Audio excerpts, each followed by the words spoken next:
Ndabasuhuje inshuti bakunzi ba Omar TV Show, aho muherereye hose mu by'ukuri mukomeze mugubwe neza cyane. Abari mu burasirazuba, amajyepfo, amajyaruguru, uburengerazuba ndetse n'umujyi wa Kigali, mwese mukomeze mugubwe neza cyane.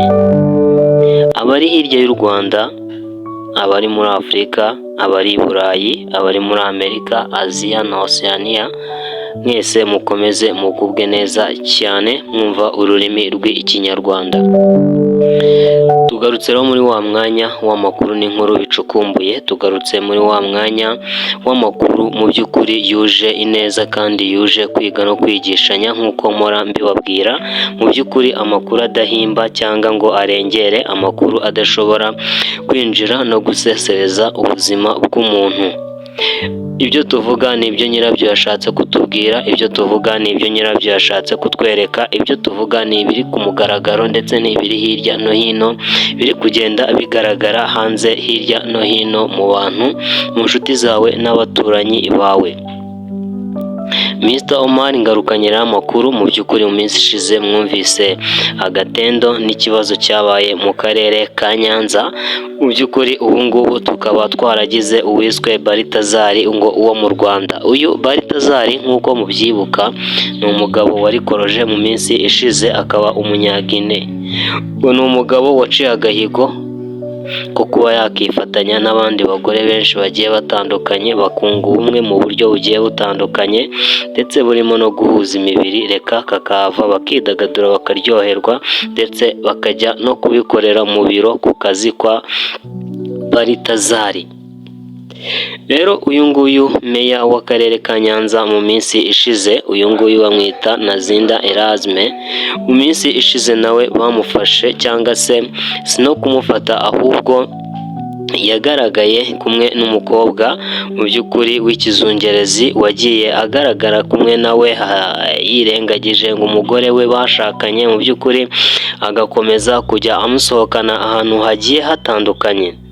Ariko rero mbere y'uko ibyo ngibyo bimenyekana, harabanje hamenyekana inkuru yo kuba uyu nguyu meya njyanama y'akarere ka Nyanza yamusezereye. Ni kwa kundi njyanama igutumizaho ikagusaba kwegura, cyangwa se wowe ubwawe kuko ubona ibyo urimo bidakwiriye ukegura ku bushake bwawe, ariko akenshi uvuga yuko weguye ku bushake bwawe ariko njyanama iba yateranye ikakweguza. Mu by'ukuri rero perezida wa njyanama y'akarere ka Nyanza bamubajije impamvu uyu meya yaba yirukanywe cyangwa se yaba yegujwe ku mirimo ye, kuko mwibuke yuko ni umwe mu bameya, cyangwa se nta nubwo bikunze kumvikana igihe meya ashobora kuba yakeguzwa ku nshingano, ahasigaye RIB nayo igahita imubwira ati ngwino hano tukubwire, ngwino ugire utuntu duke utubwira, ngwino tukwibaza utuntu tutari twinshi wagiye ukora mu gihe waramutswaga akarere wayoboraga, mu gihe wabaga wicaye muri iriya ntebe isumba izindi mu karere wayoboraga.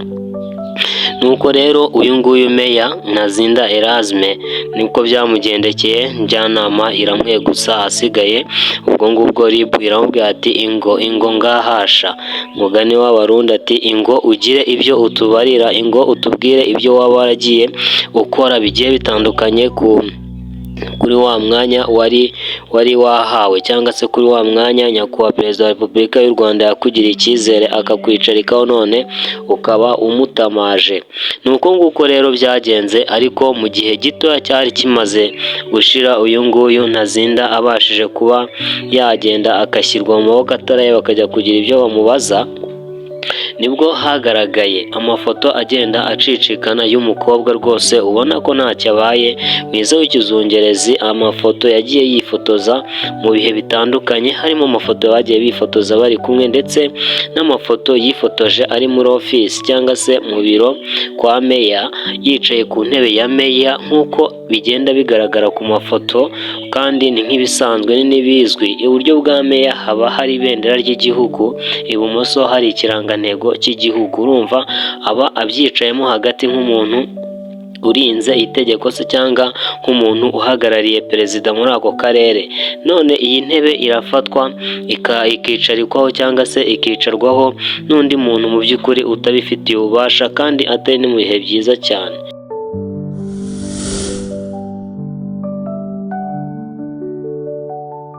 rero nibwo twaje gukurikira dukomeza kumenya amakuru agiye atandukanye, tugenda tugwa ku bindi byegeranyo cyangwa se n'andi makuru yagiye abavugwaho, ukuntu uyu nguyu meya yaje gucudika n'uyu mukobwa mu by'ukuri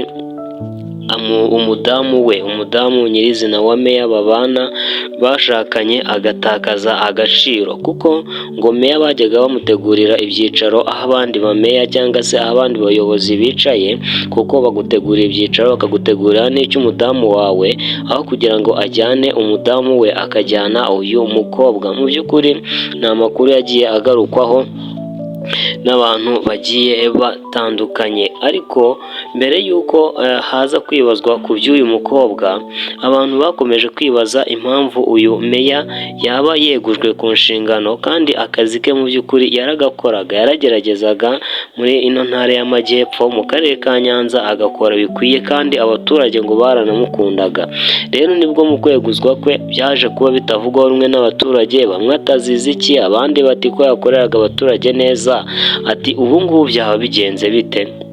Aya makuru nyuma rero aje kumenyekana, nibwo haje kumenyekana icyaba cyatumye uyu umumeya yeguzwa. Rero muri rusange igituma meya utangiye kwishora cyangwa kwijandika mu mico nk'iyingiyi yeguzwa, haba harimo yuko yatangiye gutana no gutakaza inshingano ze.